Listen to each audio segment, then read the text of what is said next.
ప్రధానిగా బాబు అని కూడా ఒక ప్రచురించారు. ఇక తమిళనాడు ఎన్నికల బరిలో త్రిష చెన్నై సిటీ నుండి పోటీ చేస్తుందని ప్రచారం అని కూడా మరి ప్రచురించారు. ఇక ఐఎన్పిఆర్ కార్యాలయంలో ప్రజాపాలన ప్రగతి ప్రణాళిక కార్యక్రమం హాజరైన స్పెషల్ కమిషనర్ ప్రియాంక అని కూడా ప్రచురించారు. ఇక సివిల్స్ ఫలితాల్లో తెలుగు విద్యార్థుల సత్తా, సింగరేణి ఉద్యోగి కుమార్తెకు జాతీయ స్థాయిలో 55వ ర్యాంక్ రావటం నిజంగా మరి చాలా విశేషం. దాని గురించి కూడా ఇక దుబాయ్పై బాంబులు, బంకర్లలోకి ప్రజలు హై అలర్ట్ జారీ చేశారు. మనకి తెలుసు పశ్చిమాసియా దేశాల్లో యుద్ధ వాతావరణం నెలకొన్న వేళ మరి చాలా భయానక పరిస్థితులు అయితే అక్కడ నెలకొన్నాయి. ఖతర్ కావచ్చు, దుబాయ్ కావచ్చు, అదేవిధంగా బెహ్రాన్ కావచ్చు, చుట్టుపక్కల ఏషియా దేశాలు ఏవైతే పశ్చిమాసియా దేశాలు బాంబుల మోతలతో అట్టడిగిపోతున్న పరిస్థితి మనకి తెలుసు. ఇక బంకర్లలోకి ప్రజలు వెళ్ళారు, అక్కడ హై అలర్ట్ జారీ చేశారు. యుద్ధ భయం ఒక్క రోజులో దుబాయ్ని వీడిన 30,000 మంది. దుబాయ్లో నిత్యావసరాల కొరత తీవ్రతరం, రంజాన్ మాసంలో కష్టాలు, కువైట్పై ఆగని దాడులు, యూఏఈపై 109 డ్రోన్లు, 9 బాలిస్టిక్ క్షిపణులతో దాడి. క్షిపణులు, బాంబులు, డ్రోన్ల దాడులతో దద్దరిల్లుతున్న పశ్చిమాసియా. 100 గంటల్లో ఇరాన్లోని 750కి పైగా ప్రాంతాలపై ఇజ్రాయిల్, అమెరికా బాంబుల వర్షాన్ని అయితే కురిపించింది.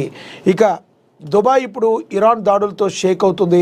దుబాయ్లో ప్రభుత్వం హైలర్ట్ జారీ చేసింది. క్షిపణి దాడులు జరగవచ్చునని ప్రమాద హెచ్చరికలు జారీ చేసింది.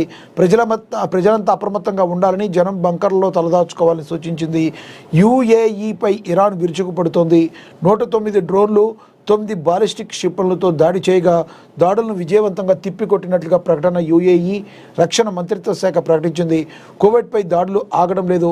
కువైట్లోని అమెరికా ఎయిర్ బేస్లపై ఇరాన్ దాడి చేస్తుంది. శుక్రవారం కూడా దాడులు కొనసాగుతున్నాయి.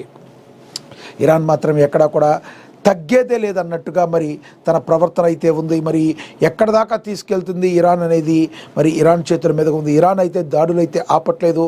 అమెరికా కూడా తలలు పట్టుకున్న పరిస్థితిని మనం అయితే గమనించవచ్చు. ముందుగా మరి అమెరికా, ఇజ్రాయెల్ రెండు కలిపి ఇరాన్ పై దాడి చేసి మరి అక్కడ ఖమేనీని అంతమొందించిన విషయం మనకు తెలిసిందే.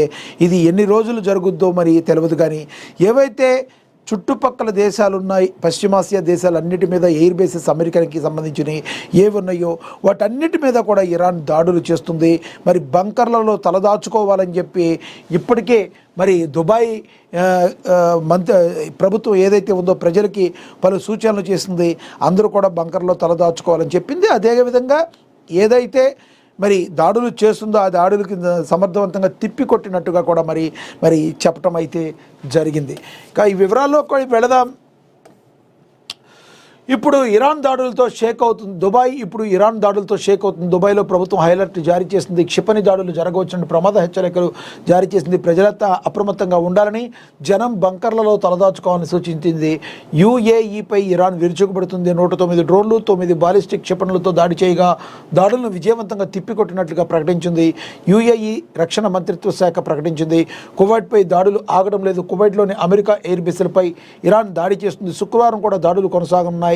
మిసైల్స్తో ఎయిర్ బేస్లపై దాడి చేయగా దాడి వివరాలను కువైట్ ప్రకటించింది.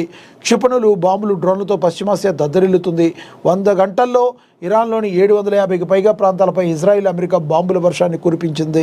యుద్ధ తీవ్రతకు ఇది ఏ విధంగా ఉందో మనకి అద్దం పడుతుందని ప్రచురించారు. ఇక ఒక్క రోజులో 30,000 మంది దుబాయ్ ఖాళీ. మరి యుద్ధ భయంతో లగ్జరీ లైఫ్ కోసం దుబాయ్ వెళ్ళిన వారు అయ్యో బాబోయ్ అంటూ ఖాళీ చేసేస్తున్నారు. శుక్రవారం ఒక్క రోజులో 30,000 మంది ఖాళీ చేశారు. గురువారం 30,000 మంది దుబాయ్ వెళ్ళినట్లుగా ప్రయాణికుల వివరాలు దుబాయ్ ఎమిరేట్స్ ప్రకటించింది. యుద్ధం ఎఫెక్ట్తో దుబాయ్లో నిత్యావసరాల కొరత ఏర్పడింది. ఇరాన్ దాడుల నేపథ్యంలో దుబాయ్లో పండ్ల కొరత బాగా ఉంది. పండ్లతో పాటు కూరగాయల కొరత కూడా ఉన్నట్లుగా బోర్డులు పెట్టారు. కస్టమర్లకు 2-3 కిలోలు మాత్రమే సూపర్ మార్కెట్లు ఇస్తున్నాయి. రంజాన్ మాసం కావడంతో పండ్లు తప్పనిసరి కాగా పండ్ల కొరత ఉండడంతో దుబాయ్ వాసులు ఇబ్బందులు పడుతున్నారు. ఇక అతలాకుతలం కూడా అవుతుంది. వారం రోజులుగా యుద్ధంతో పశ్చిమాసియా అతలాకుతలం అవుతుంది. క్షిపణులు, బాంబులు, డ్రోన్ల దాడులతో పశ్చిమాసియా దద్దరిల్లుతుంది. 100 గంటల్లో ఇరాన్లోని 750కి పైగా ప్రాంతాలపై ఇజ్రాయిల్, అమెరికా బాంబుల వర్షాన్ని కురిపించింది. ఇరాన్లోని దీర్ఘశ్రేణి బాలిస్టిక్ క్షిపణి కేంద్రాలపై ఇజ్రాయిల్, అమెరికా దాడులు చేయగా టెహ్రాన్తో సహా ఇతర నగరాలపై ఇజ్రాయిల్, అమెరికా సైన్యాలు విరుచుకుపడ్డాయి. హెజబుల్లా మిలిటెంట్లపై ఇజ్రాయెల్ అమెరికా భీకర దాడులకు దిగే అవకాశం కూడా కనబడుతుంది. మరి చర్చలకు సిద్ధమని ఇరాన్ అధ్యక్షుడు కీలక ప్రకటన అయితే చేశారు. కొన్ని దేశాలు మధ్యవర్తిత్వం కోసం ముందుకు వస్తున్నాయని, అయితే యుద్ధం ప్రారంభించిన వారి చర్చల ప్రతిపాదన జరపాలని ఇరాన్ అధ్యక్షుడు మౌసద్ పెజిష్కియన్ అన్నారు. కొన్ని దేశాల చర్చల ప్రయత్నాలు చేయిస్తున్నాయని తెలిపారు. ఎవరైతే యుద్ధాన్ని స్టార్ట్ చేశారో వాళ్ళే చర్చలు చెప్పాలి, మేము చర్చలకు రామన్నట్టుగా చెప్పారు. ఇక యుద్ధంపై ట్రంప్ కూడా సంచలన ప్రకటన చేశారు. ఎలాంటి షరతులు లేకుండా ఇరాన్ లొంగిపోవాలని, అప్పుడు చర్చల గురించి ఆలోచిస్తామని అమెరికా అధ్యక్షుడు ట్రంప్ సంచలన ప్రకటన చేశారు. ఎవరైతే యుద్ధం స్టార్ట్ చేశారో మీరు చర్చలకు రావాలి, మేము చర్చలకు రావటం కానీ మేము లొంగిపోవటం కాదని ఇరాన్ చెప్తుంటే, కాదు బేషరతుగా మీరందరూ కూడా లొంగిపోవాలని ట్రంప్ అయితే సంచలన ప్రకటన చేశారు. ఇరాన్కు లొంగిపోవడం తప్ప మరో మార్గం లేదన్నారు. ఆ దేశంలో ప్రభుత్వం మార్పు జరగాలన్నారు. మరి ట్రంప్ చూడాలి, మరి ఇది ఎక్కడి వరకు వెళుతుంది అనేది మనందరం కూడా వేచి చూడాల్సిన పరిస్థితి. ఇక సివిల్స్ ఫలితాల్లో తెలుగు విద్యార్థుల సత్తా. సింగరేణి ఉద్యోగి కుమార్తెకు జాతీయ స్థాయిలో 55వ ర్యాంక్. సివిల్స్ ఫలితాల్లో అనూజ్ అగ్నిహోత్రికి మొదటి ర్యాంకు. తెలంగాణకు చెందిన 20 మందికి ర్యాంకులు. రాజీవ్ సివిల్ అభ్యాసం సహాయం పొందిన వారిలో 20 మంది సివిల్స్కు సెలెక్ట్. అభినందించిన CM Revanth Reddy, deputy CM Bhatti Vikramarka. రాష్ట్రానికే గర్వకారణమన్నారు టీపీసీసీ చీఫ్ మహేష్ కుమార్ గౌడ్. మరి ఇది నిజంగానే తెలంగాణ బిడ్డల యొక్క మరి గొప్పతనంగానే మనం భావించవచ్చు. ఆల్ ఇండియా సర్వీసులో నియామకాల కోసం యూనియన్ పబ్లిక్ సర్వీస్ కమిషన్ నిర్వహించిన సివిల్స్ 2025 తుది ఫలితాలు విడుదలయ్యాయి. ఈ మేరకు యూపీఎస్సీ ఫలితాలను శుక్రవారం మధ్యాహ్నం విడుదల చేస్తుంది. ఇందులో అనూజ్ అగ్నిహోత్రికి మొదటి ర్యాంకు లభించింది. తాజా ఫలితాల్లో తెలుగు రాష్ట్రాలకు చెందిన విద్యార్థులు 30 మంది ప్రతిభ చూపారు. రాజీవ్ సివిల్ అభయహస్తం పథకం లబ్ధిదారులు 20 మందికి ఎంపిక రావటం రికార్డు. తెలుగు తేజాలు అని కూడా 55వ rank Srujana, 193 rank DSK Prachet, అలాగే 259వ ర్యాంకు ఎస్ వర్షిత్ రెడ్డి, 297వ rank M Pavan Kumar Reddy, 541 rank Velimineti Vikramasimha Reddy, 573 rank Gummala Shweta, 640వ ర్యాంకు ర్యాంకుపల్లి ప్రమోద్ విష్ణు, 682వ ర్యాంకు గుమ్మల విజయసింహారెడ్డి.